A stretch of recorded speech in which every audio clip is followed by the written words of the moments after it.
Hoy quiero contarle otra historia muy diferente. Una historia que hace honor al título de esta serie, Planeta Encantado.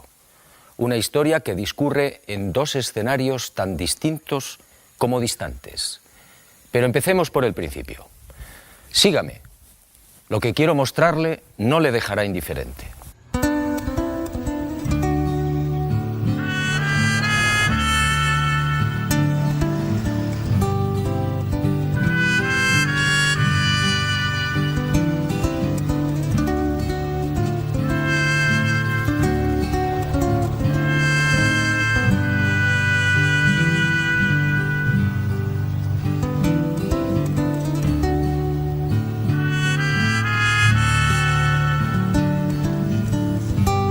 Supe de este nuevo misterio hace muchos años, y como otros quedó dormido en mis archivos hasta que el destino dio la orden.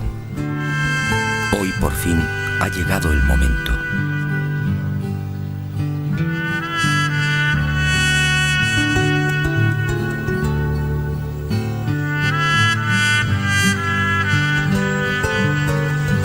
Nuestro objetivo en esta primera parte de la historia fue la bella y escondida Sierra de Ameca, en las proximidades de Ahualulco de Mercado, un apacible y sencillo pueblo minero del estado mexicano de Jalisco.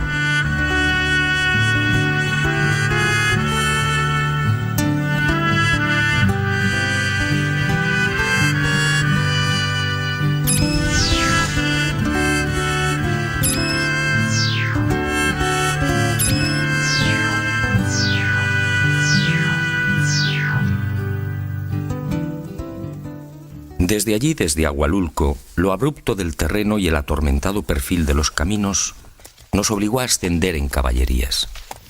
En total, 4 horas de fatigosa marcha por valles y cañadas hasta alcanzar una altitud de 2100 metros.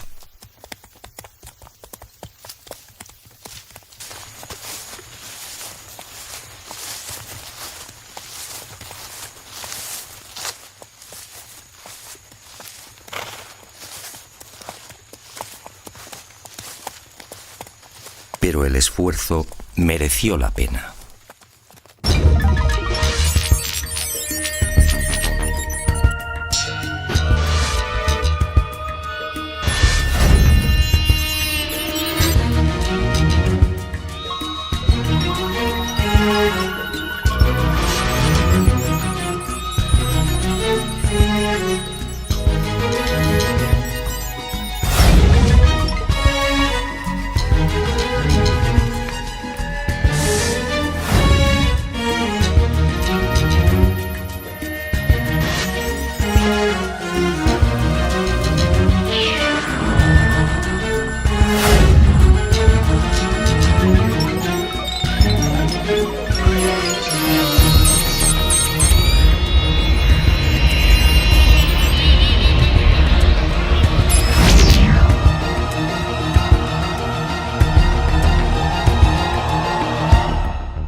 Aquí el primer enigma, casi 1 millar de esferas de piedra distribuido en las faldas de los cerros de Agua Blanca y Piedra Bola.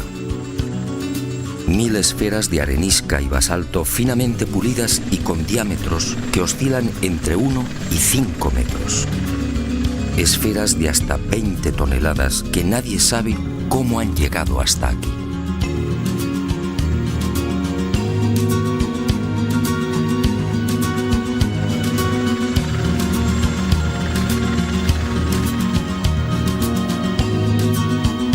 Muchas se presentan semienterradas o escondidas entre los apretados bosques de pinos y encinas. Bosques solitarios a 9 kilómetros de Ahualulco, en los que gobiernan el puma, la serpiente de cascabel y el silencio.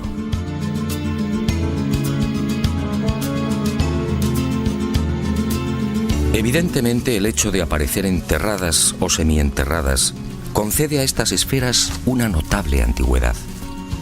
Sin embargo, no disponemos de vestigio alguno que pueda esclarecer su origen.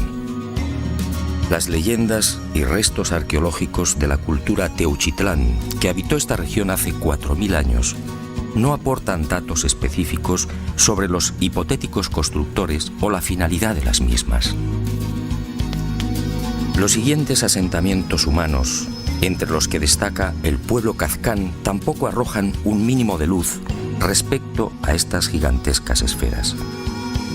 Solo el nombre náhuatl de la primitiva cultura que habitó estos parajes, Teuchitlán o lugar de dioses, podría guardar alguna relación con estas obras gigantescas, más propias de dioses y titanes que de hombres.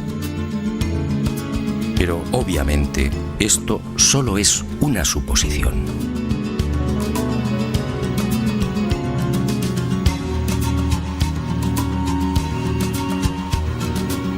Durante la conquista, ninguno de los españoles hace mención de estas asombrosas y desconcertantes bolas, como las llaman los nativos. En 1524, el poblado de Ahualulco fue conquistado por Cortés de San Buenaventura.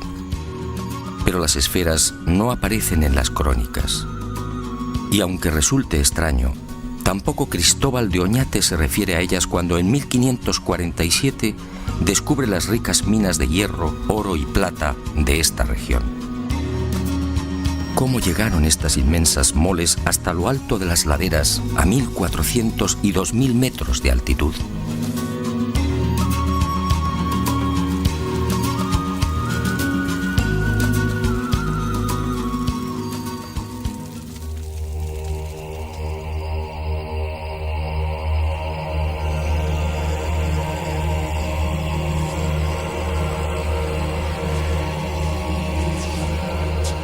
Durante siglos, como digo, las esferas de Ahualulco han permanecido prácticamente ignoradas. Solo los nativos sabían de su existencia. Hasta que en 1967 el norteamericano Robert Gordon, director de la mina denominada Piedra Bola, fue informado de la existencia de otras esferas similares a la que existe junto a la boca de la antigua mina de plata y que justamente dio nombre al yacimiento. Gordon, intrigado, acudió al paraje señalado por los nativos y efectivamente, a cosa de 2 kilómetros de la mina, descubrió otras 5 gigantescas y perfectas esferas de piedra.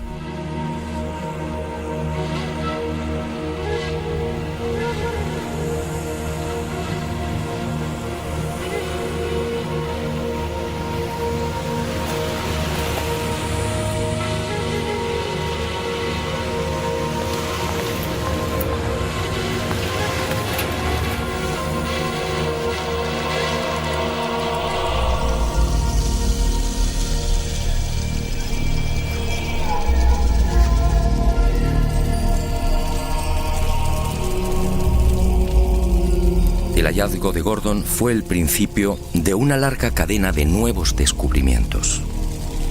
El norteamericano envió unas fotografías de las esferas al arqueólogo Matthew Stirling y en diciembre de ese mismo año de 1967 se iniciaron las primeras excavaciones oficiales. Stirling llegó a desenterrar otras 17 grandes esferas, una de ellas de 3.35 metros de diámetro, el resto de 1.80 metros. Y al igual que sucediera con Gordon, Stirling quedó desconcertado. La mayor parte de las bolas presentaba un pulido minucioso e impecable, con un peso aproximado de 10 toneladas por unidad. Aquello no parecía casual. ¿Por qué el mismo diámetro? ¿Cómo se explica la perfecta esfericidad? Y lo más intrigante, ¿cómo transportaron la esfera de 3 metros y casi 20 toneladas de peso hasta la cumbre de la montaña?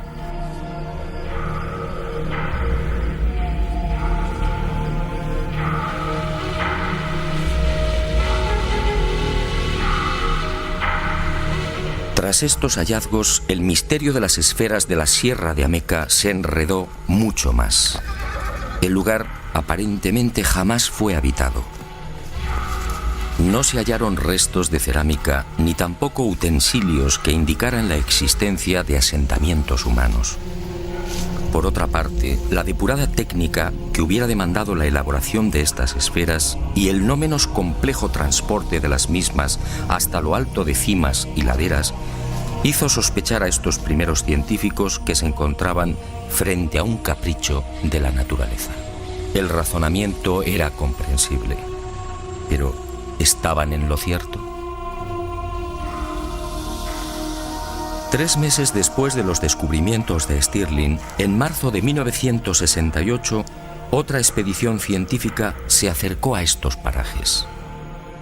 La integraban miembros del Instituto Smithsoniano, de la National Geographic y de la Inspección Geológica norteamericana.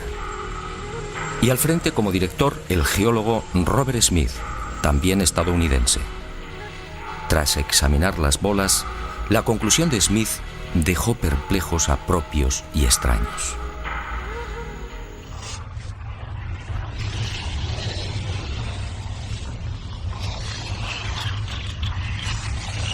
Las esferas mexicanas, aseguró el geólogo norteamericano, están formadas por un cristal volcánico llamado obsidiana. Surgieron hace 40 millones de años como consecuencia de una gigantesca avalancha volcánica. La Sierra de Ameca fue materialmente enterrada en ceniza y allí, en el fondo de esos depósitos, aparecieron las esferas.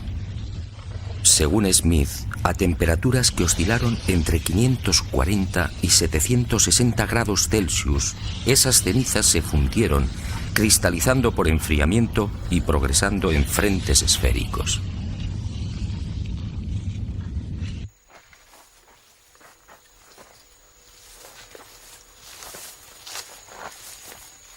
Después, la erosión eliminó el gran colchón de cenizas y las esferas quedaron libres.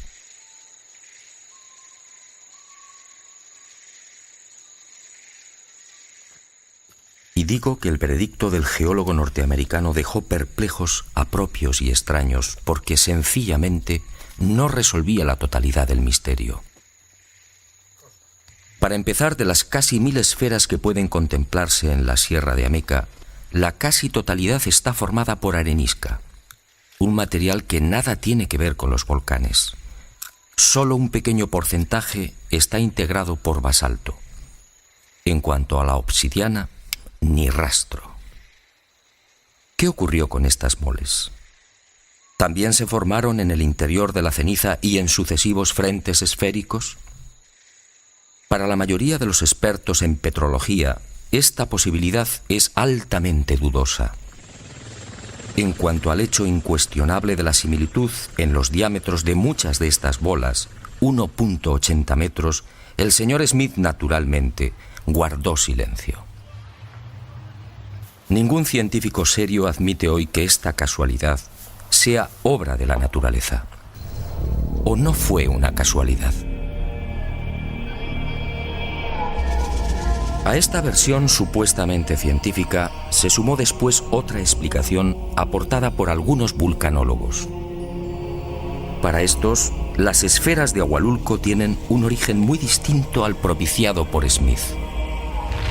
No serían otra cosa que tobas o piedras volcánicas expulsadas entre gases, fuego, columnas de lava y otros materiales piroclásticos. Estas bombas volcánicas, dicen, adoptaron la forma esférica en ese violento proceso de expulsión, redondeándose en el aire.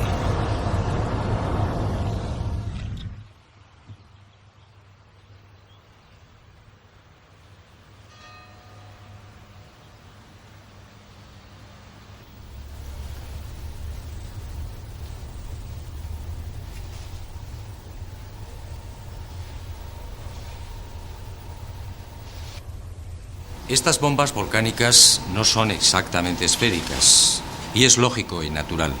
Pretender que estos materiales, expulsados de los volcanes, se vuelvan esféricos al contacto con el aire, es una afirmación arriesgada. ¿Qué tiene esto que ver con la belleza, con la perfección y con el gigantismo de las esferas de México?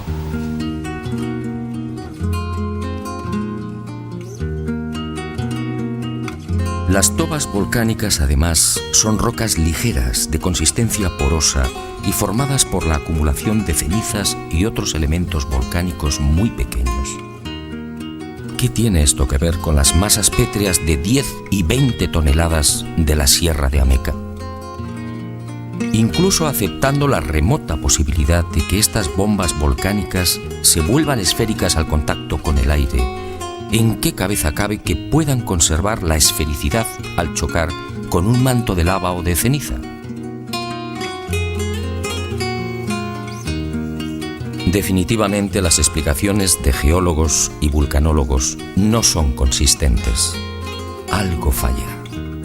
El supuesto origen natural de las bolas aparece drásticamente enfrentado con la naturaleza de las mismas, con las dimensiones y, sobre todo, con la milimétrica perfección del pulido. Pero hay más. Si echamos un vistazo a la nación mexicana, observaremos que se trata de un país eminentemente volcánico. En estos momentos, según el Catálogo Mundial de Volcanes Activos, México reúne un total de 14, con la calificación de peligrosos. Pues bien, si las esferas de Agualulco fueran el resultado de los fenómenos eruptivos ya mencionados, ¿por qué aparecen únicamente en este lugar del estado de Jalisco? Solo en el llamado eje volcánico mexicano, con una longitud aproximada de 1000 kilómetros, se contabilizan miles de volcanes apagados. Lo lógico es que este tipo de bolas se encontrara repartido en numerosos puntos de dicho eje, pero no es así. Esta increíble acumulación de casi 1000 esferas solo se da en la referida Sierra de Ameca. Algunos vulcanólogos pretenden justificar la existencia de las esferas por las erupciones acaecidas en la Edad Media y señalan a 3 volcanes como responsables directos: el Ceboruco en el estado de Nayarit, el Volcán de Fuego y su vecino el Nevado, ambos en las proximidades de la ciudad de Colima. El Ceboruco, en efecto, entró en erupción en 1542 y 1567. En cuanto a los de Colima, del Nevado se sabe que entró en actividad en 1560. Pero los ardientes flujos no fueron más allá de los 10 kilómetros. Si tenemos en cuenta que Agualulco y la Sierra de Ameca se encuentran a 100 kilómetros del Ceboruco y a 140 de Colima, la pretensión de los vulcanólogos no se sostiene.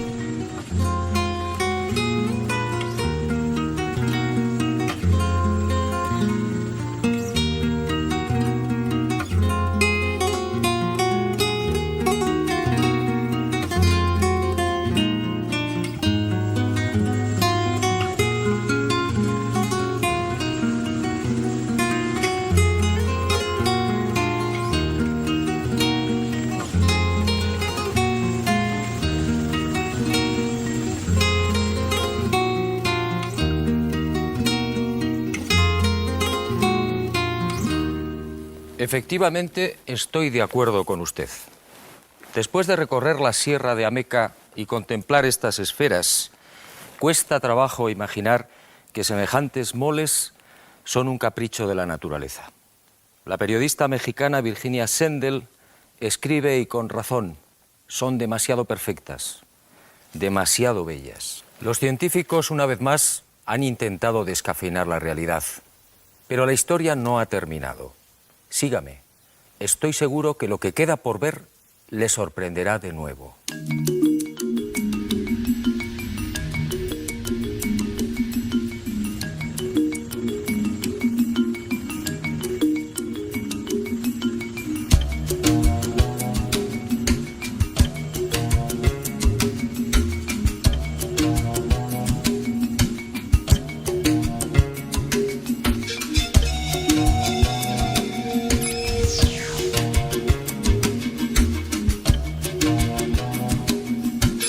Nuestro segundo escenario se encuentra a casi 3000 kilómetros, en lo más profundo de la selva de Costa Rica.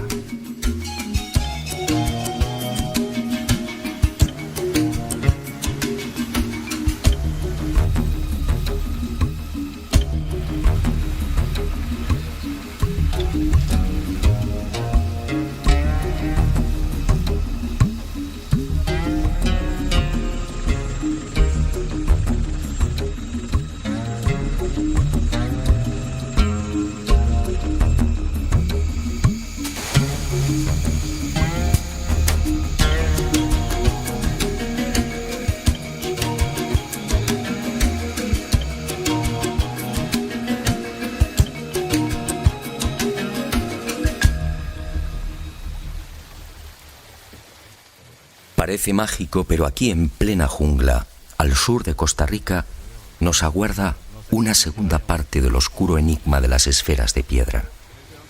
Una segunda parte que definitivamente arruina todas las explicaciones de la ciencia.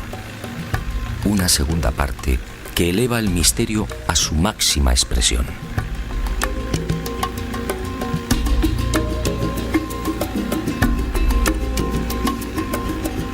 Nuestro primer objetivo exige cruzar buena parte del delta del Diquís y la enmarañada y peligrosa jungla por la que discurre el río Sierpe.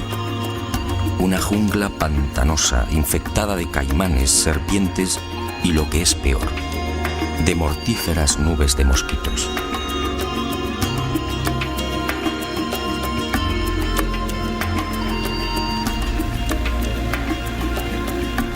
Afortunadamente, la jornada transcurre sin incidentes de gravedad y con los últimos rayos del sol alcanzamos al fin el gran secreto de Palmar Sur.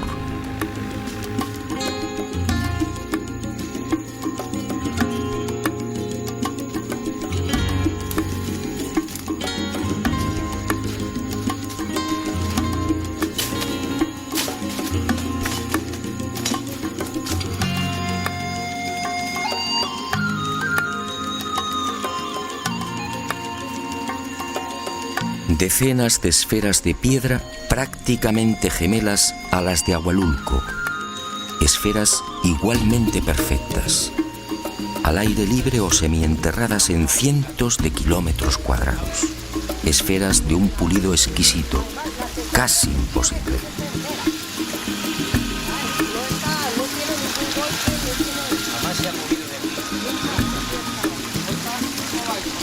Esferas de 2 y 3 metros de diámetro, de hasta 16 toneladas de peso. 1,40, 1,45 más 60 aproximadamente. Nadie conoce con exactitud su número. Se habla de cientos, más de 500 esferas de todos los tamaños, desde el diámetro de una naranja hasta 3 metros. Quizá más. Las hay en Palmar Sur, en las orillas de los ríos Esquina y Térraba, en las islas Camaronal y del Caño, en lo alto de las sierras de Bruqueña y en las regiones de Piedras Blancas, Cabagra, Buenos Aires, Bere y Pejivalle de Pérez Celedón. Pero estos solo son los emplazamientos conocidos. Al hallarse enterradas es posible que su número sea muy superior.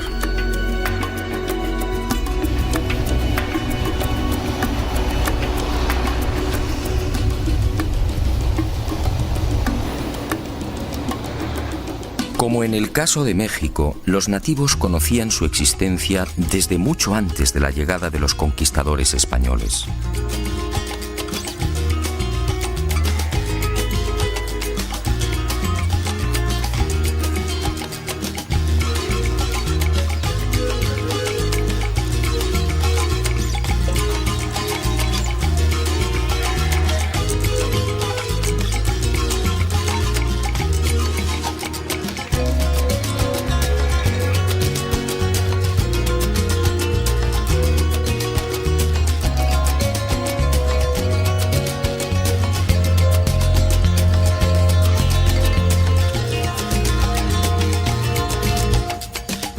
Pero sus explicaciones fueron tan parcas y confusas como las de los pueblos que habitaron Ahualulco. Todos se limitaron a señalar al cielo, asegurando que las esferas eran obra de los dioses.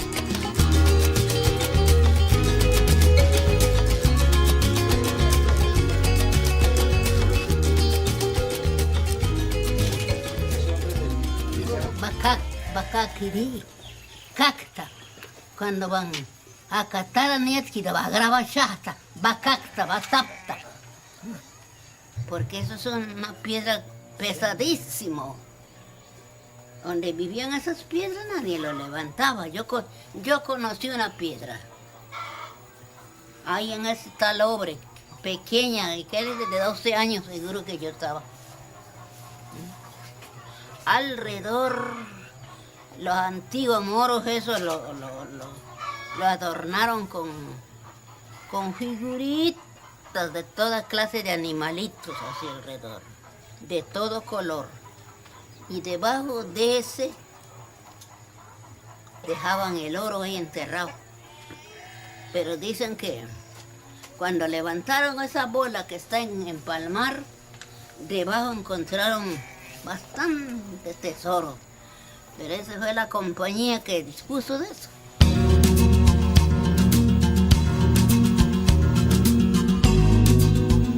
Fue a partir de 1930 cuando los arqueólogos tomaron contacto por primera vez con este fascinante enigma. En esa fecha, George Chittenden, empleado de la multinacional United Fruit, viajaba por Costa Rica comprando tierras para la plantación de bananos. Y fue en una de esas incursiones por la selva cuando Chittenden descubrió una serie de extraños montículos. Y sobre ellos, las formidables esferas de piedra. A su regreso a San José, informó a la doctora Doris Stone. 10 años después, a lo largo de 1940 y 1941, Stone se trasladó al Delta, procediendo al primer estudio científico y sistemático de las increíbles bolas. Las examinó, levantó mapas y tuvo el acierto de situar la ubicación original de 5 grupos con un total de 44 esferas. Y descubrió también otros ejemplares en las proximidades del pueblo de Ubita y en las orillas del río Esquina. En 1943 publicaría un primer trabajo que, lógicamente, llamó la atención de otros investigadores. Entre estos destacaron Mason y Samuel Lothrop, de la Universidad de Harvard. Ambos se adentraron también en las selvas y ríos de Costa Rica con el loable afán de desentrañar el singular misterio. Pero tropezaron con un grave obstáculo. Lamentablemente, la compañía frutera norteamericana ignoró el indudable interés arqueológico de las esferas. Y con una absoluta falta de escrúpulos, anteponiendo el dólar a la cultura, removió tierras y cauces, destruyendo muchos de los ejemplares o cambiándolos de ubicación.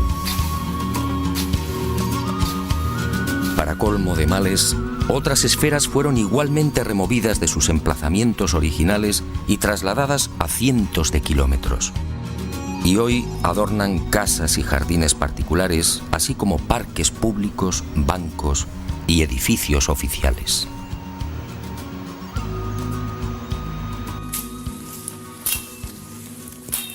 A este desastre vino a sumarse la codicia.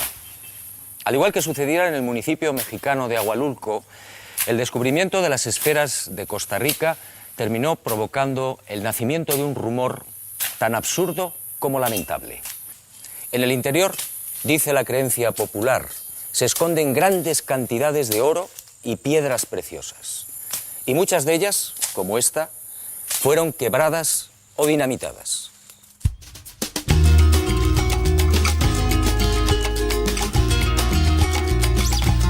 Pero arqueólogos e investigadores siguieron trabajando. En este caso, a diferencia de lo ocurrido en México, los costarricenses fueron mucho más sensatos y prudentes que sus colegas, los norteamericanos. A nadie se le ocurrió esgrimir el absurdo argumento de los volcanes. Las esferas de Costa Rica son obra humana. De eso no cabe la menor duda. En cuanto a las preguntas clave, ¿quién, cómo y para qué las hicieron? La mayoría de los expertos no tiene respuestas, al menos satisfactorias. Sencillamente, es un misterio de momento.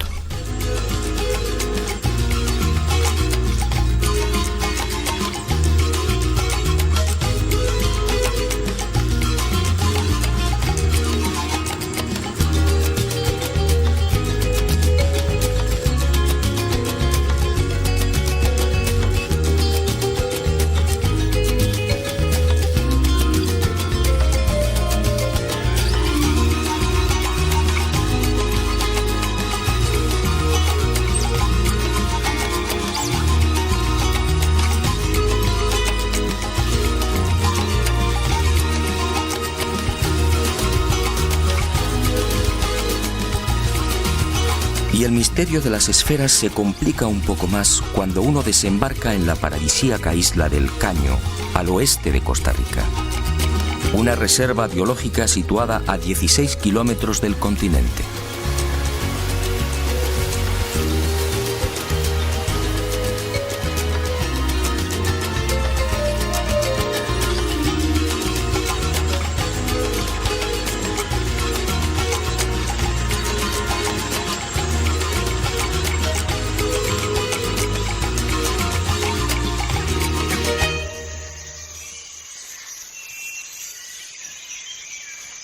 En este lugar fueron descubiertas unas 10 esferas. Hoy solo quedan 2. Y surge una pregunta obligada. ¿Cómo las trasladaron? En esta isla, por supuesto, no hay canteras. Las bolas necesariamente tuvieron que llegar desde tierra firme. Y el enigma, como digo, se complica.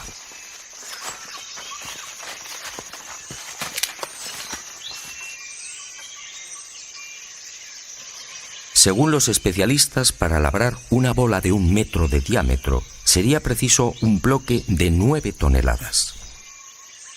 ¿Cómo se las ingeniaron los constructores para transportar semejantes moles a través del océano? ¿En qué clase de embarcaciones? ¿Qué tipo de navío podría soportar una carga semejante?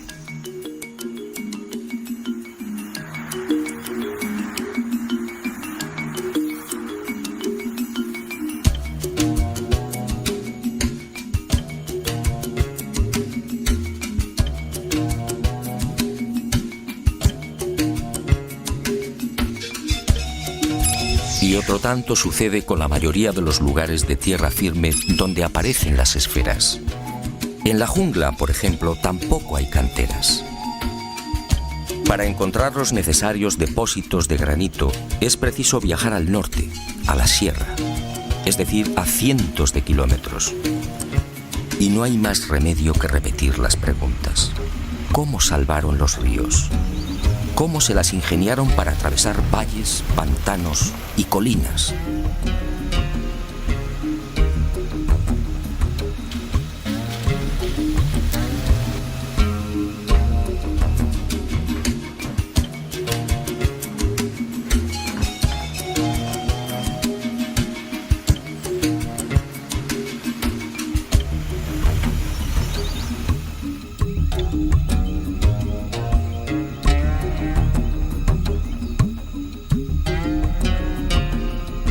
Si las esferas eran labradas en los puntos donde han aparecido, ¿cómo se las arreglaban para tirar de bloques tan gigantescos? En el caso de las más grandes, de 2,5 metros de diámetro, los bloques de granito de las que debían ser extraídas podían superar las 24 toneladas. Naturalmente, el asombroso pulido y la perfecta esfericidad de estas bolas son un capítulo aparte.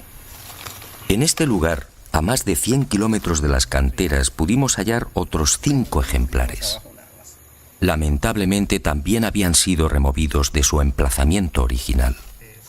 Pero el pueblo al menos ha sabido conservarlos. Al llevar a cabo las correspondientes mediciones, quedamos perplejos. Las 5 presentaban la misma circunferencia.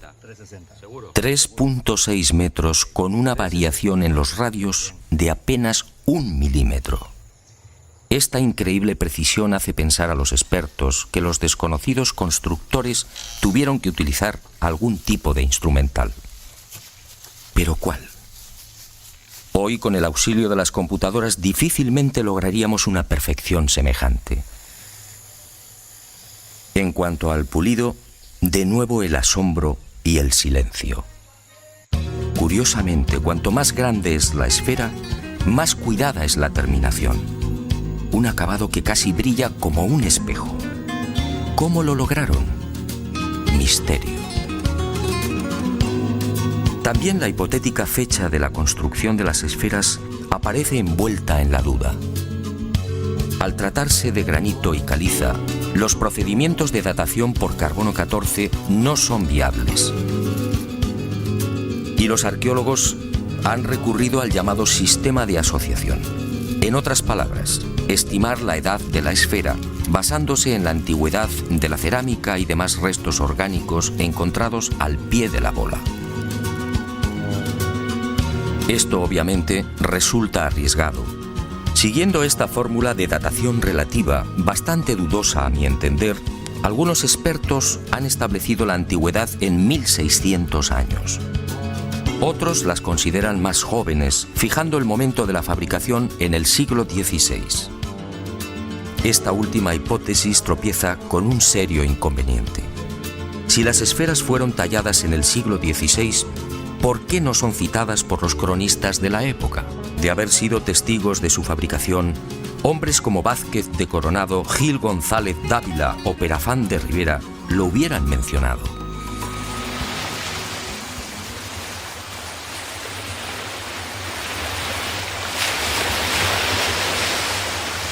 Para algunos investigadores más osados que la arqueología tradicional, estas esferas podrían tener entre 2000 y 3000 años como mínimo. Y fundamentan su razonamiento en el interesante proceso de hundimiento de las mismas. Muchas de ellas, de 2 y 3 metros de diámetro, se encuentran prácticamente enterradas o semienterradas.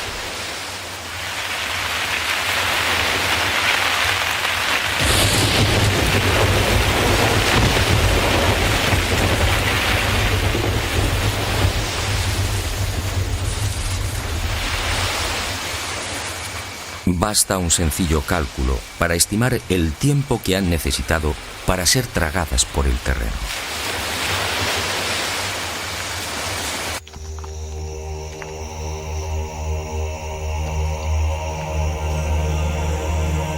Sea como fuere, lo que parece cierto es que estas magníficas y colosales esferas fueron construidas mucho antes de la llegada de Colón.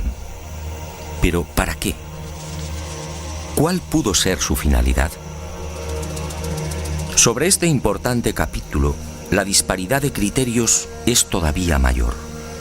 Hay quien asegura que estas esferas venían a demostrar el grado de poder e influencia de los caciques. Si esto fuera así, cuanto más grande y más perfecta, más notable sería el dominio del rey de turno. La teoría, sin embargo, no termina de convencer.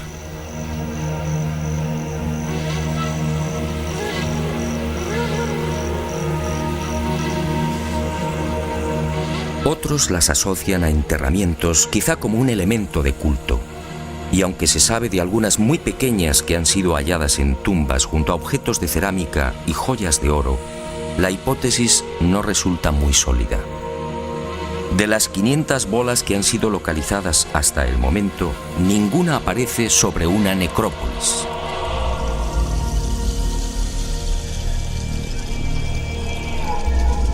Cabe pensar, por tanto, que las 2 esferitas descubiertas en tumbas fueran únicamente una posesión personal del difunto.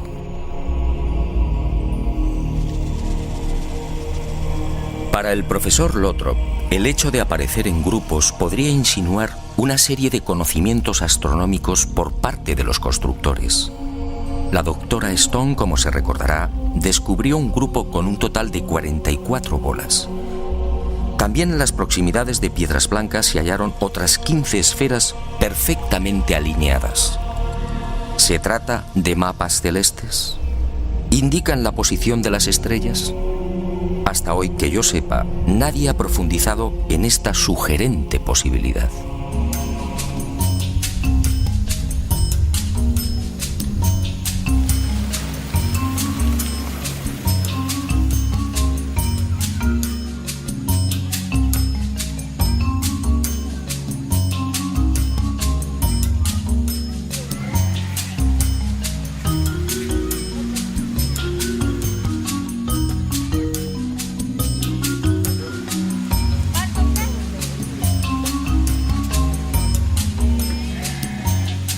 Algunos nativos a quienes consulté me hablaron de algo mucho más fantástico. Según la tradición heredada de sus ancestros, estas esferas son poderosos centros de energía. Una especie de focos que irradian fuerza y bienestar y que afectan a la vitalidad y salud de personas, animales y plantas. De hecho, dicen, los vegetales que crecen en el entorno lo hacen siempre con mayor exuberancia y agresividad que los ubicados a mayor distancia. Hablan con razón, sí, pero esa misteriosa energía no tiene nada de sobrenatural.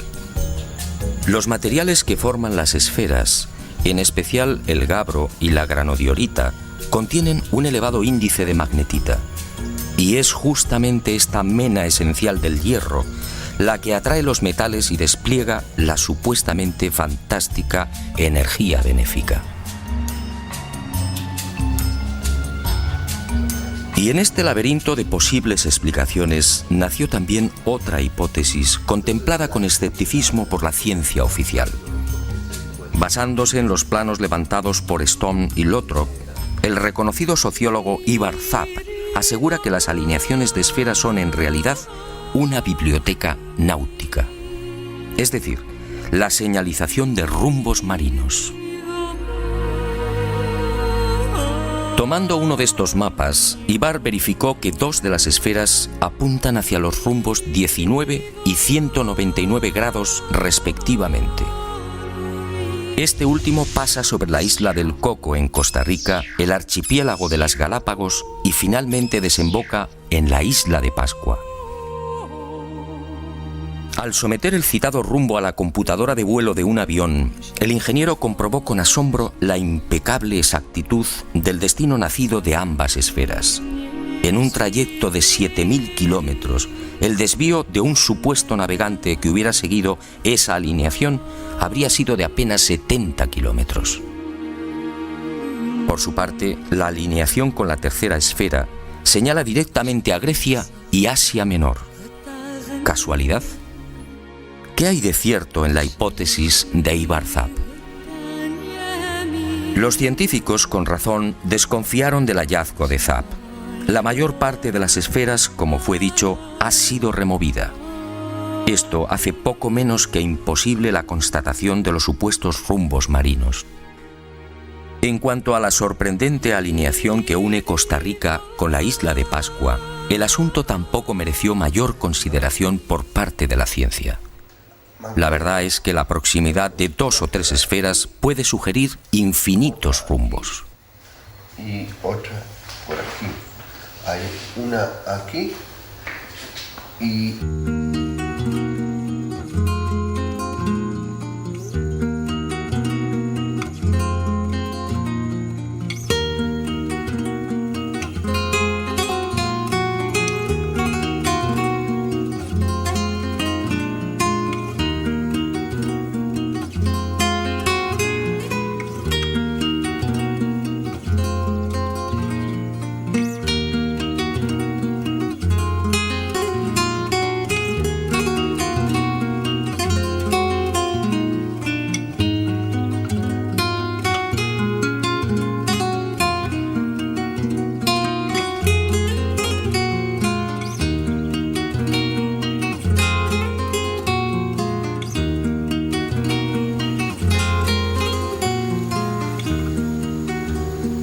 Pero Ivar Zapp sí parece tener razón en algo.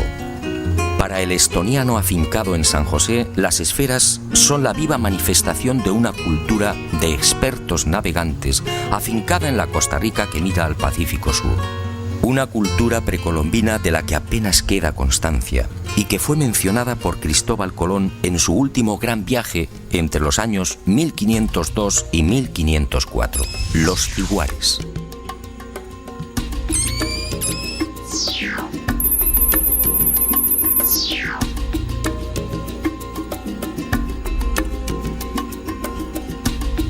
En una carta dirigida a los reyes católicos, Colón manifiesta que los tiguares eran gentes ricas, con navíos, espadas y corazas. Y habla incluso de algo asombroso, siempre rechazado por los historiadores. Según los indios, en esas tierras del oeste, a 9 jornadas desde el Atlántico, existían ya caballos. Caballos utilizados para el transporte y la guerra. ¿Caballos? ¿Cómo es posible en 1502? Según la historia oficial, los caballos fueron introducidos en América por los conquistadores españoles.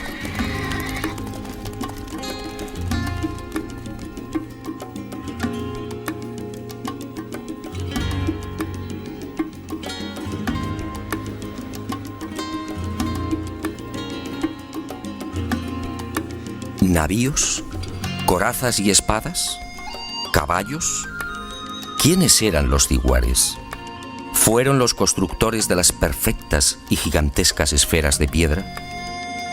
En realidad, nadie lo sabe, aunque nos encontramos ante una circunstancia más que sospechosa. Esa civilización vivía justamente en la región de Golfo Dulce, es decir, en unas tierras en las que se ha descubierto la mayor concentración de esferas.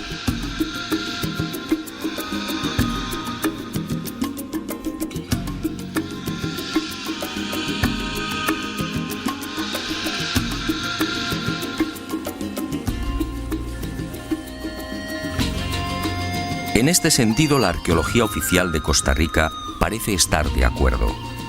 Las esferas tuvieron que ser creadas por una cultura con un alto grado de evolución mental y material. Un pueblo con una especial sensibilidad y un notable sentido de la abstracción. Si observamos la naturaleza, comprobaremos que las esferas perfectas no existen. Y si es así, ¿cómo pudieron imaginarlas? ¿De dónde llegó esa sabiduría? ¿Por qué los nativos repiten una y otra vez que son creación de los dioses que bajaron del cielo? ¿Fueron los diguares instruidos por esos familiares dioses?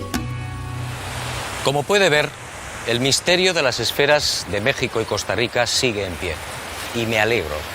Después de 30 años de investigación, he aprendido que los enigmas no deben ser desvelados. Solo así podemos seguir soñando. Y ahora sígame. Vayamos al encuentro de otro maravilloso sueño.